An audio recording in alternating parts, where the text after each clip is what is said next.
Welcome back to the Advisor Growth Experts YouTube channel. My name is Patrick Brewer, founder of Advisor Growth Experts and the CEO of the Wealth Plan Group, which is an RIA with about $3 billion in assets and about 30 advisors spread around the country. And we are back in the next episode of The Road to 30 Billion, where I will share lessons, opportunities, challenges, just things that are going on in my RIA that are hopefully useful to you as you build your advisory practice. This was a busy week. I actually just got back from Wisconsin. I was visiting with an advisor who's likely going to be joining us as a partner in June. I've been dealing with the banks as it relates to financing, handling financial recasts, building models, having conversations about, our investment philosophy and processes and trying to improve that. So it's been just a lot the past couple of weeks, but I did have a really interesting conversation with an advisor who's affiliated with us, who's trying to grow their business, but they feel like they're stuck. They feel like they're doing too much in the business right now. They're not effectively delegating. They're running out of time. They're running out of energy. And they wanted to know what we could do to help. So I want to walk you through the exercise that I put this advisor through called the Zone of Genius Matrix, for lack of a better term, and how it works to help you prioritize the things that are going on day to day in your practice. So I'm going to go through all of that in a minute. I'm going to walk you through the exact process that I use and kind of how that looks. But if you're an advisor and you want to grow, one of the things that you need to be sure of is that you have a way to intentionally focus on the right things in your business. What I found, even when I was building my own practice, is I would get sucked into activities that were not my highest and best use of time. And they would drain my energy and they would push me towards burnout. If I had to get on the phone with Schwab, if I had to navigate some, financial planning issue that I wasn't familiar with, or if I had to deal with an integration of like some, technology tool, I found myself having to get up to speed, and I would just burn up a ton of time and energy doing these activities when I should be doing videos or marketing or going to, meetings with centers of influence or meeting with clients. And it slowed my growth rates and ultimately made my life harder. So this exercise that I'm going to put you through will allow you to build a process monthly where you can make sure that the activities that are on your calendar, on your task list, are actually activities that are lighting you up and they're moving your business towards an outcome that you desire. Okay, let's jump into the Zone of Genius exercise, which is loosely based on a book called The Big Leap, written by a guy named Gay Hendricks. I read this a couple years ago. I think it was published in like 2009, 2010. And it helped me a lot. It helped me build a wealth management firm that was more focused. It helped me get rid of things that were on my plate that I either didn't enjoy doing or maybe somebody could do better than me. And it freed up a lot of energy to focus on the 2 to 3 core priorities that were going to allow us to move the business forward. So I've used this with advisors that I've provided consulting to, advisors, like I mentioned, that are considering joining our wealth management firm. And I thought it would be useful to go through it.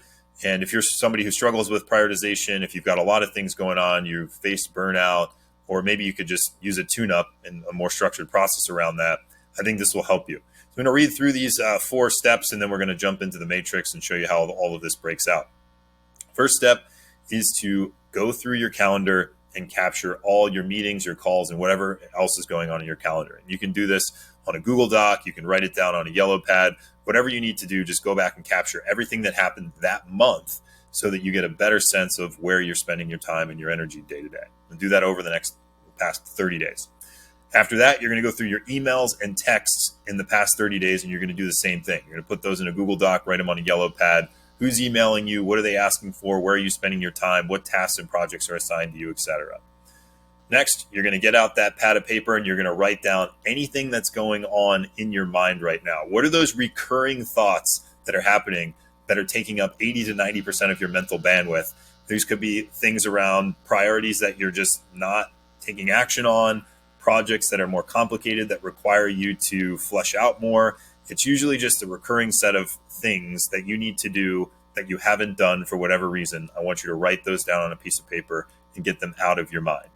And then the last thing is you're going to consider any routine tasks or activities. This could even be personal that are, that are expected of you that you do month in and month out. Basically try and get everything that you do either down in that Google Doc or on that yellow pad so that we can see what does a month look like in your life. We can start to kind of adequately prioritize these things. So those are the first 4 steps. If you need to, pause the video. If you want to come back to it, feel free. But after you do that, I'm going to minimize my face here. We're going to hop into the Zone of Genius matrix. I'm going to walk you through these categories, and then we're going to get into this list. So I went through with the advisor last week, and they gave me a list of like 70 things. Now, I'm not going to go through all 70. I've just kind of selected some and broke them out into categories, so it's easier for our purposes to go through this exercise. But you're going to want to put every single thing that you do into one of these categories. The top left quadrant is your zone of genius. These are the things that you love to do and you're great at. The top right is your zone of excellence. These are the things that you like to do and you're good at. Bottom left, competence, things that you don't like to do, but you're still good at them. And incompetence, things that you like to do and you're not good at doing. So when you go through your list, you're going to think for a second. You're going to take that task and you're going to put it in one of these quadrants.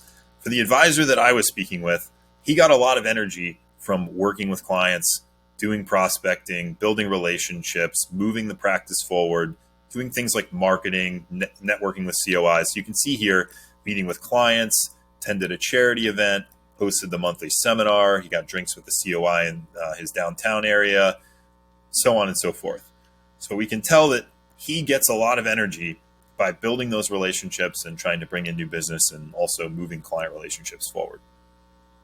His zone of excellence, like most financial advisors, is he's good at financial planning. He can attend industry conferences and network with peers. He can do 401k enrollment meetings. He can research the next best investment and asset class for his clients' portfolios. So he's good at these things. His zone of competence, he doesn't like to do these activities, but he's still good at them. So this is writing a monthly newsletter. I'm sure he has some subject matter expertise that he can share on how the markets and the economy are going. Creating a retirement projection for a client with a pension, more complicated financial analysis. Returning a call from somebody who has a small plan in a 529, client performance, questions about fees. So the reason I have this, I'm going to come back to this in italics, is usually there's a thing behind the thing that you need to identify in order to figure out either why you're not doing it or why you're not delegating it or why you're not just not doing it, just stopping it, just get it off this list. So we're going to come back to that. Zone of incompetence. He is not good at these things. He doesn't like to do them. These are like the highest priority. We got to figure out how to get rid of them. So call Schwab about a client account issue, fix something in the CRM, plan a client event, post content on social media, prepare, process paperwork, mostly like admin, mid-back office type stuff. So a lot of this stuff can either be outsourced, delegated.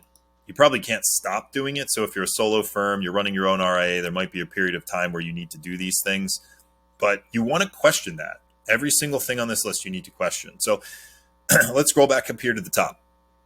Zone of genius. These are the activities where you need to devote most of your time and energy. This is what's going to actually move your business forward. So anything in this box is really where you need to be spending your time. Zone of excellence, as you're building your business, it doesn't hurt you to be in this zone. So doing the financial planning, doing the enrollment meetings, doing those things that you like to do and you're good at will help move your company forward, but not as fast as the things in this quadrant. So you need to figure out who on your team at some point, or one of your vendors or partners, can do these things to free you up for your zone of genius, but not until you get rid of everything in these 2 categories. So I want to scroll down and talk about these things in italics here. So what I've found, having worked with advisors, is sometimes, not always, but sometimes there is a hidden reason why these things are getting done by the advisor and not getting done by somebody else or not getting done at all. For example, when I asked the advisor about why he returned the phone call from the small 529 or the small client with a 529 plan, he said, it's a problem client and it's easier for me to handle it. Okay, so maybe you've been in this situation. Maybe you've had difficult clients and you have a junior advisor on your team or a support person, but it's easier for you to handle it. Is that actually true? Can we challenge that limiting belief around you being the one that needs to do this particular activity for a small client?